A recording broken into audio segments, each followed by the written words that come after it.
Texto de 2 Tessalonicenses 2, 6 a 9, o que que diz?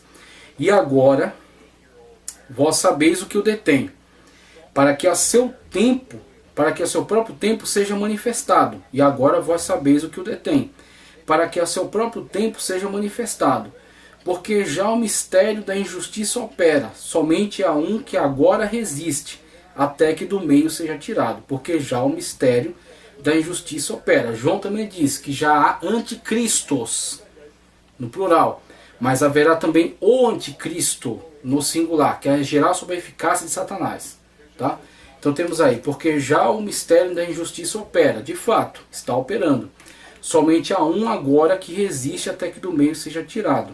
E aí temos o Espírito Santo de Deus, a igreja que é governada, dirigida pelo Espírito Santo de Deus, que representa o reino de Deus na terra, que é governada, gerida pelo Espírito Santo. O Espírito Santo está presente em nós. Temos aí a resistência. Temos aí aquele que resiste à ação total do maligno, que uma vez tirado, não deterá, não haverá impedimento para a eficácia total do mistério da iniquidade, da injustiça, que agirá de forma livre. E aí temos aqueles que não foram arrebatados vivenciando esse período, vivenciando esse momento de grandes tribulações, esse momento de grandes perseguições. E então será revelado o iníquo, a quem o Senhor desfará pelo assopro de sua boca, e aniquilará pelo esplendor da sua vinda, vinda gloriosa. Agora a respeito da vinda gloriosa, a segunda etapa do evento chamado a vinda de Cristo. A esse cuja vinda é segundo a eficácia de Satanás, com todo o poder e sinais e prodígio da mentira. Então aquele que está tentando agir, que é detido, que é impedido, mas que agirá na eficácia de Satanás, quando então do meio for tirado aquele que o detém. Aquele que o detém, sendo tirado, ele agirá então na eficácia de Satanás. 3 textos aqui falando, descrevendo a primeira etapa da vinda de Cristo, chamada arrebatamento. Mas entendam isso, se o dono da casa soubesse a que hora da noite o ladrão viria, ele ficaria de guarda e não deixaria que sua casa fosse arrombada. Mateus 24, 43. Elemento surpresa. Virá como um ladrão, elemento surpresa. Então, se ele soubesse, ficaria atento para que não fosse tomada. Então temos aqui o arrebatamento, a principal característica é o elemento surpresa, tomado de repente, de assalto. Ok? E a vinda gloriosa é um evento que, devido às outras circunstâncias que estão em torno dele, será previsto. Então sabemos que haverá uma 70ª semana, sabemos que haverá uma quebra no meio, sabemos que haverão 3 anos e meio e 3 anos e meio. Então a vinda gloriosa é passível de ser prevista, mas o arrebatamento não. Características totalmente diferentes. Como Cristo disse, a hora e o momento em que virá o Filho do Homem ninguém sabe, nem os anjos, nem os homens, somente o Senhor Jesus Cristo, que agora está sentado à destra do Pai, que é assunto aos céus, certamente, também sabe, mas na sua forma humana, em que esteve, passou pela kenosis e diminuiu na forma humana, estava limitado a isso, não poderia saber, mas agora sabe. Mas quando esteve na sua ministério de servo, disse, ninguém sabe, somente o Pai, ok? É um elemento surpresa. No momento, num abrir e fechar de olhos, ao som da última trombeta, pois a trombeta soará, os mortos ressuscitarão incorruptíveis e nós seremos transformados. Primeira carta de Paulo aos Coríntios, capítulo 15, versículo 52. O elemento surpresa e agora o elemento rapidez. Então será de surpresa, surpreenderá, não estava sendo esperado, mas chegou naquele momento.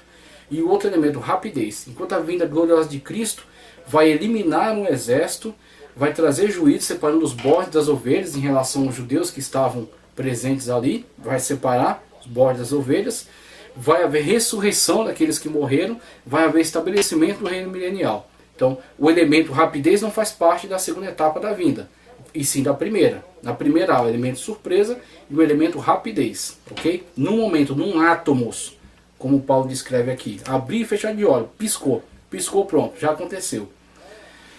Primeira carta de Paulo aos Tessalonicenses 4,17. Depois disso, os que tivermos vivos seremos arrebatados, juntamente com eles nas nuvens, para encontro com o Senhor nos ares. E assim estaremos com o Senhor para sempre. Aí teremos o rapto. Será surpresa, ninguém estará esperando. Será rápido e nós seremos raptados. Na segunda etapa do evento, a segunda vinda de Cristo, nós viremos, Cristo raiará nas nuvens, nós desceremos junto com ele. A vinda, a parousia, a vinda de Cristo juntamente conosco, tá certo? No arrebatamento, a ida, nós somos arrebatados, somos arrancados, somos levados para o Senhor. Então aqui é um movimento de subida, nós somos levados para o Senhor. Aqui é um elemento de, é um movimento de vinda, nós viremos juntamente com o Senhor. São eventos totalmente, são eventos cada um com a sua própria característica. Então temos aí o evento da segunda vinda de Cristo, a primeira etapa e a segunda etapa. A primeira etapa nós vamos, na segunda etapa nós vamos vir. 1 de Coríntios 3, 12 ao 15 diz: se alguém sobre este fundamento formar um edifício de ouro, prata, pedras preciosas, madeira, feno, palha, a obra de cada um se manifestará. Na verdade, o dia declarará, porque pelo fogo será descoberta.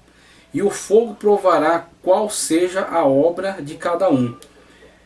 Se a obra que alguém edificou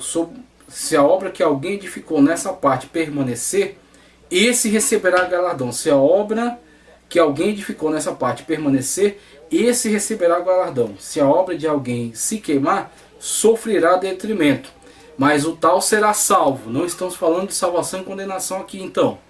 Onde acontecerá esse evento? Mas o tal será salvo, todavia como pelo fogo.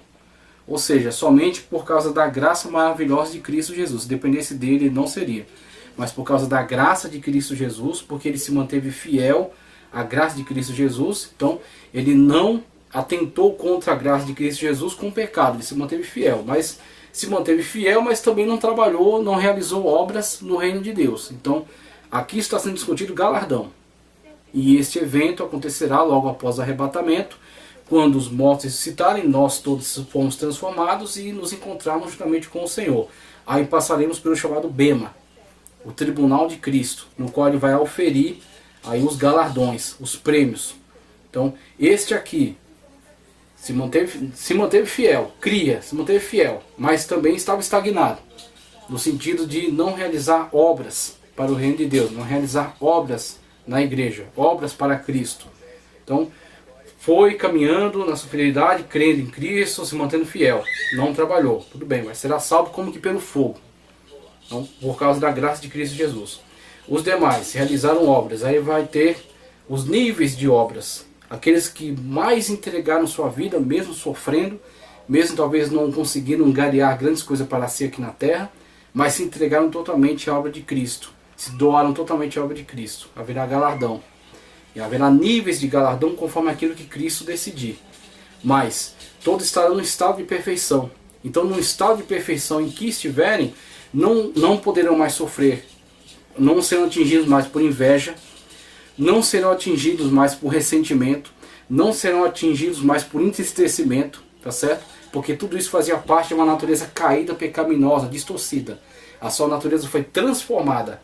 Tá certo? Ele está num corpo glorioso. Ele está no ambiente celestial. Então mesmo que ele tenha a noção, aquele tem uma coroa, aquele tem um prêmio maior do que o meu. Amém.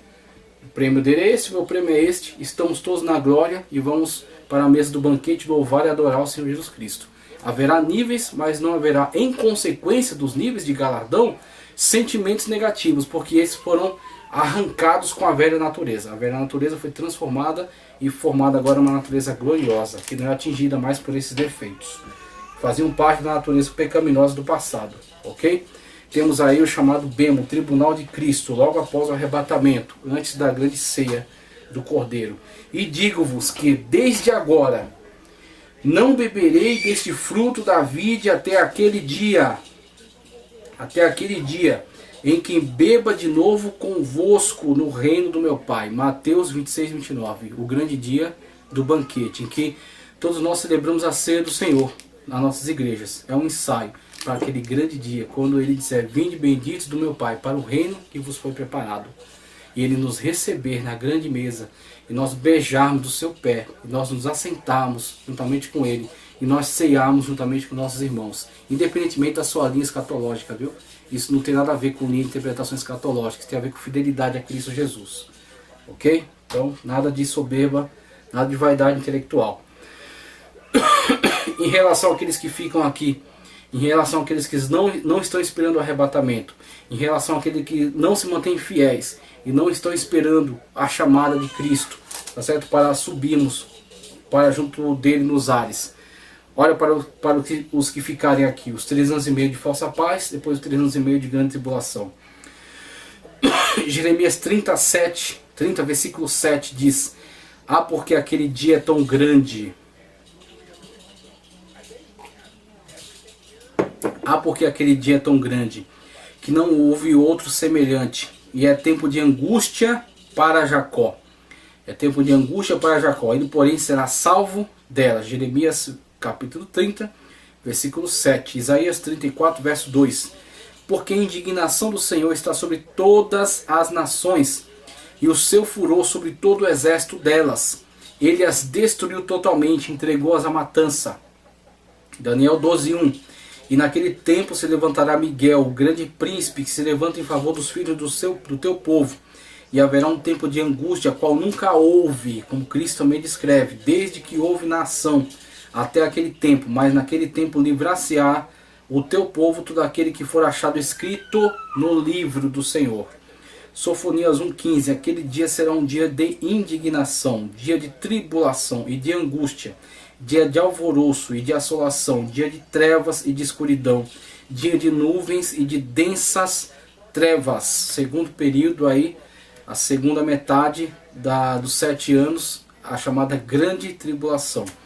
Mateus 24, 21 diz: porque haverá então grande aflição ou grande tribulação, como nunca houve desde o princípio do mundo até agora, nem tampouco há de haver.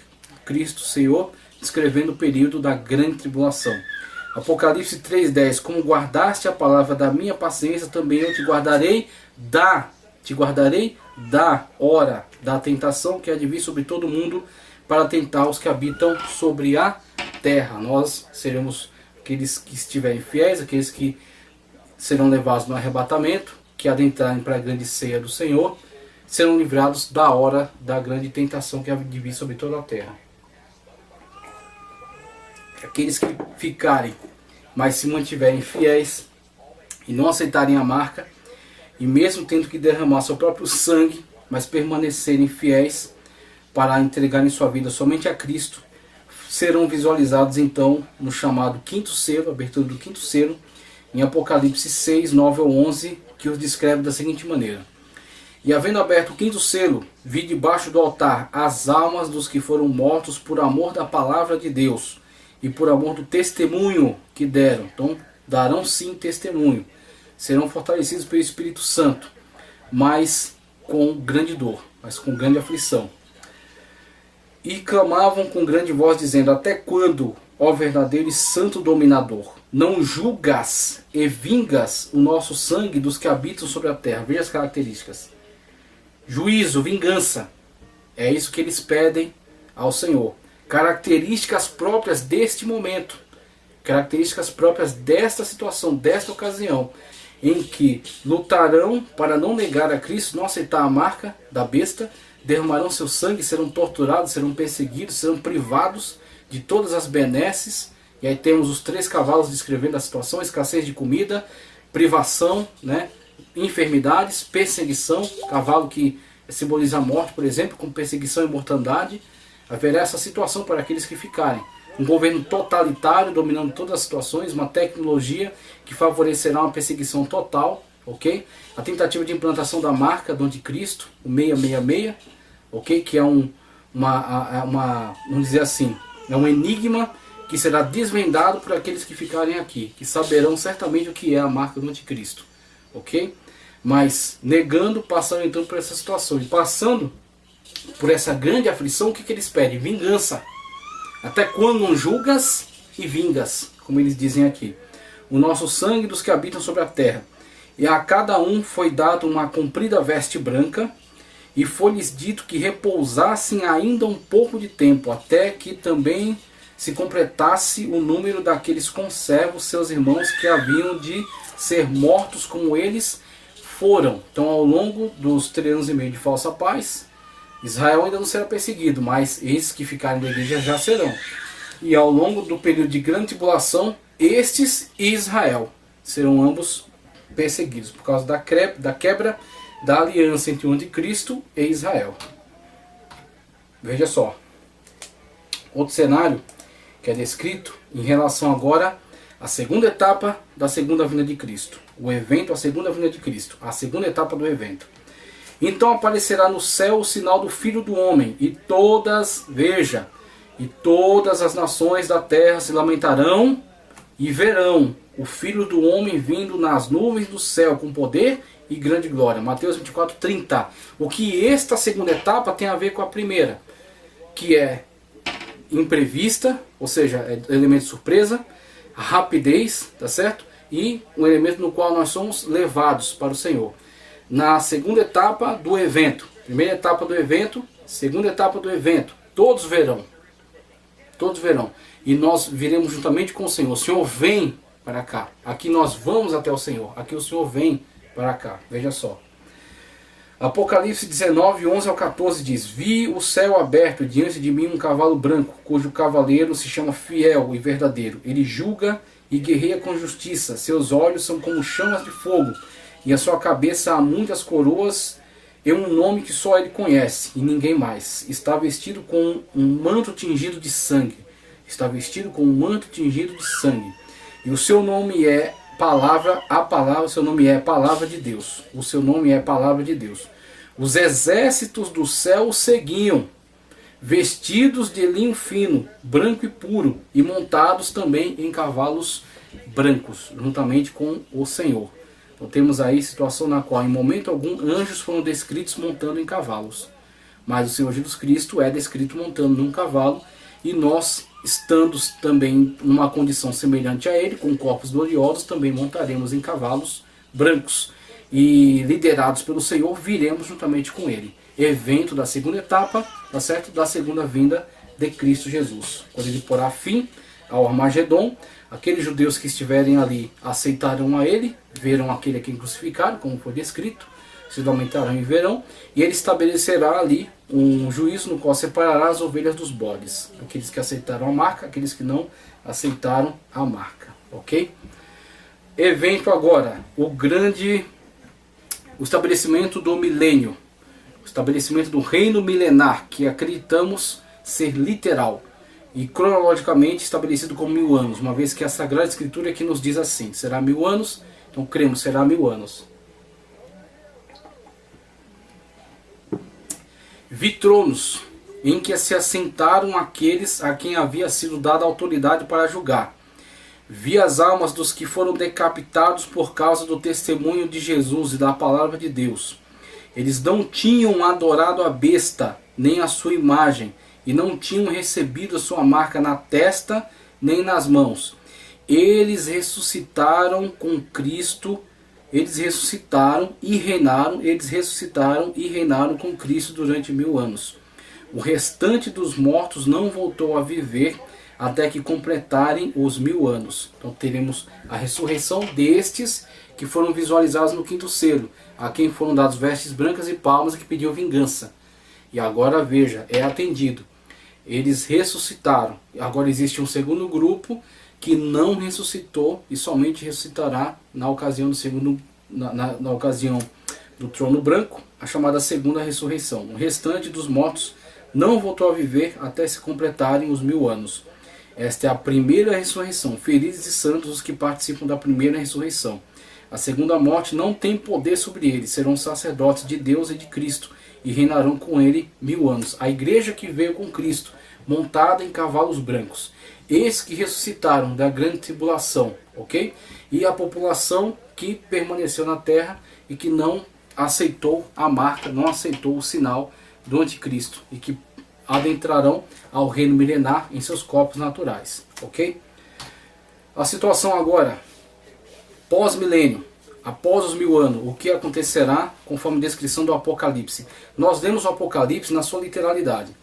Aplicamos metáforas ou alegorizamos o texto quando o próprio texto nos dá um indício de que é alegoria. Então nós nos submetemos àquilo que o texto dirige. Então se o texto nos dá ensejo para ver ali uma alegoria, por exemplo, vi um dragão vermelho e perseguia a mulher, tá certo? Ou vi subir no mar uma besta que tinha 7 cabeças, 10 chifres. Então vemos aí a própria Bíblia usando, valendo-se de imagens, valendo-se de símbolos, valendo-se de alegorias. Agora, quando a Bíblia Sagrada não indica claramente uma alegoria, nós não tomamos a ousadia de, por nós mesmos, sair alegorizando as coisas. Ainda mais porque vimos que na aplicação do texto que fala da ressurreição, daqueles que participam da primeira ressurreição, ele emprega, por exemplo, o termo etzessam. E etzessam, ao longo de toda a Escritura, fala de uma ressurreição literal. Ou sempre onde foi usado, fala de uma ressurreição literal. Só ressuscita numa vida física, ok? Então aqueles que querem alegorizar e dizer que isso na verdade é a saída de um mundo de pecado para uma vida de santidade, estão dando assim a liberdade de alegorizar aquilo que a Bíblia sempre tomou como literal. Então temos aqui a ressurreição, a primeira ressurreição para viver os 1000 anos sobre a terra, empregado o etzessam como uma imagem literal, uma ressurreição literal, ok? Passados 1000 anos, quando terminarem os 1000 anos, é a Bíblia que diz, 1000 anos, Satanás será solto de sua prisão e sairá para enganar as nações. Quem? Não os que vieram com Cristo montaram em cavalos brancos. Não os que participaram da primeira ressurreição e que reinam durante o milênio. Sim, aqueles que adentraram ao reino milenial em seus corpos naturais. Para enganar as nações que estão nos 4 cantos da terra, Gog e Magog, a fim de reuni-las para a batalha. Seu número é como a areia do mar, e as nações marcharam por toda a superfície da terra e cercaram o acampamento dos santos, a cidade amada. Mas um fogo desceu do céu e as devorou. O diabo que as enganava foi lançado no lago de fogo, que arde com enxofre, onde já havia sido lançados a besta e o falso profeta. Eles serão atormentados dia e noite para tudo sempre. Aí temos com esse quadro, certamente alguns que vão tentar dizer, olha, é uma leitura incorreta do Apocalipse, porque na verdade existe descrição e repetição da descrição com uma nova linguagem. E contra isso o texto já se resguarda. Porque quando o texto dá a primeira descrição da situação na qual Cristo vem, montado num cavalo branco, juntamente com aqueles demais que o seguem, montados em cavalos brancos, e ele põe fim ao Armagedon, ali ele dá uma descrição. A besta e o falso profeta lançados no lago de fogo. Primeiro, lançados no lago de fogo. Tá certo? O anticristo e o falso profeta, lançados no lago de fogo. O Satanás amarrado. Então, aqueles estão no lago de fogo. Este aqui está amarrado. O Satanás está amarrado. 1000 anos. Ao final do 1000 anos, Satanás liberado. Liberto novamente. Sairá para enganar as nações, Gog e Magog, reunirá os exércitos. Aí agora ele é lançado no lago de fogo. Aí o que o texto diz? Juntamente onde estavam, tá certo? Onde já haviam sido lançados a besta e o falso profeta. Então aqui não é a descrição e a repetição, aqui a descrição aqui é uma nova descrição. O próprio texto já se previne, dando esse esclarecimento aqui. Este aqui será lançado onde aqueles já haviam sido. Então essa aqui é uma nova descrição, essa é uma nova situação. Ok? Isso aqui, aquele é antes do milênio, aqui é pós-milênio. E eles serão atormentados dia e noite para todo sempre. Agora a situação que descreve o trono branco. Veja só.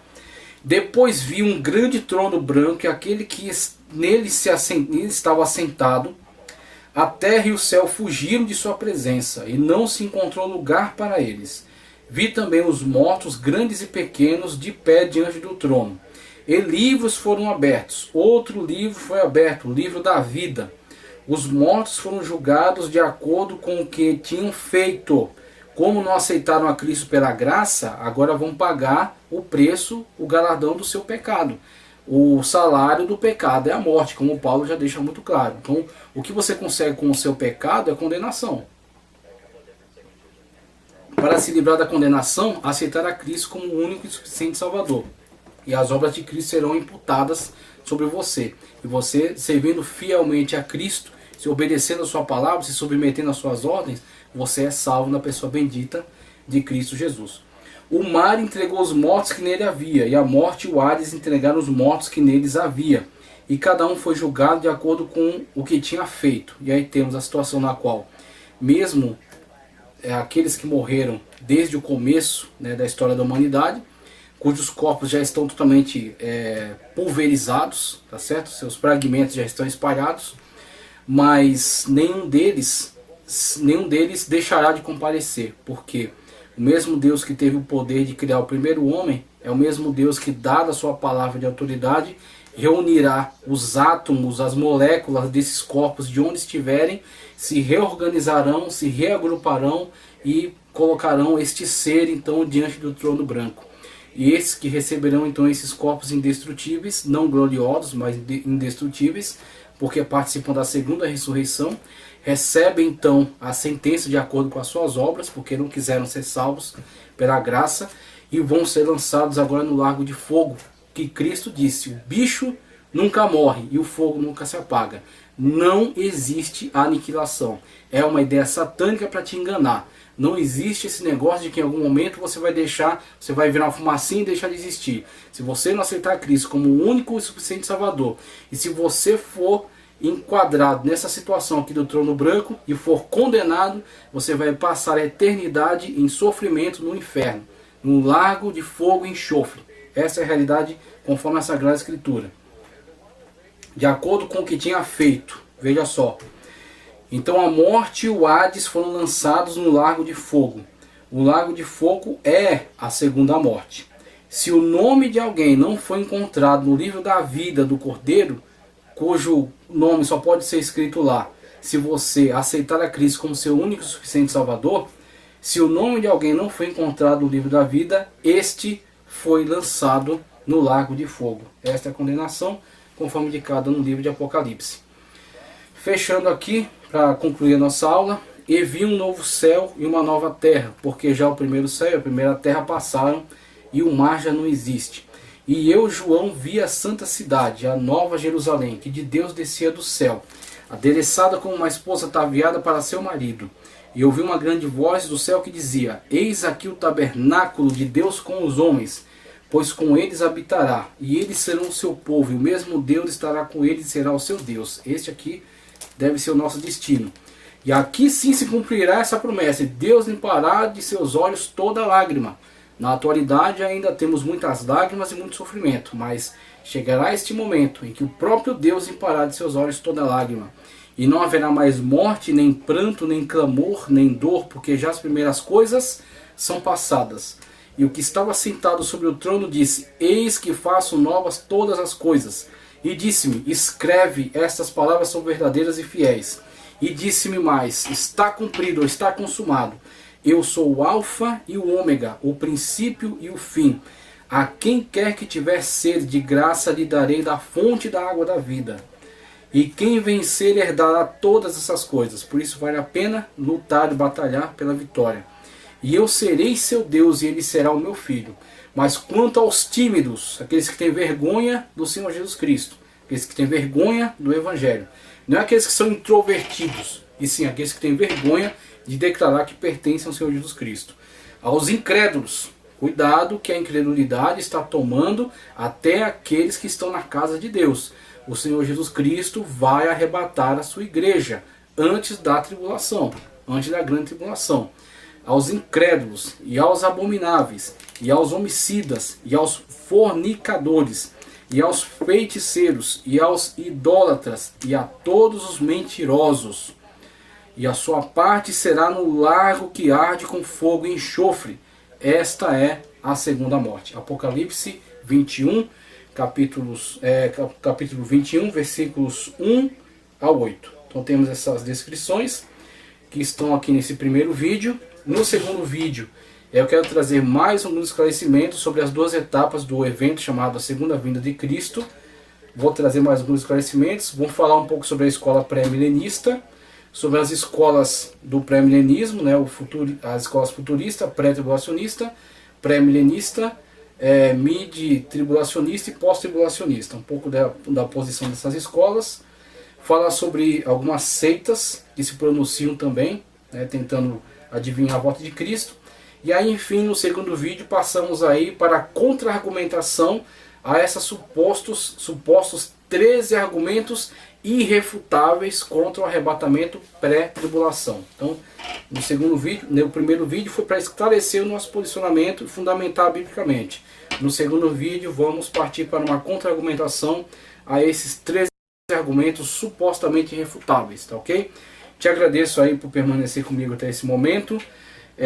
Peço para que você se inscreva no canal, para que você curta o vídeo, compartilhe e para que você permaneça fiel, porque a qualquer momento o Senhor Jesus Cristo vai nos chamar e nós seremos arrebatados para estar juntamente com Ele nas mansões celestiais. Muito obrigado, a paz do Senhor Jesus.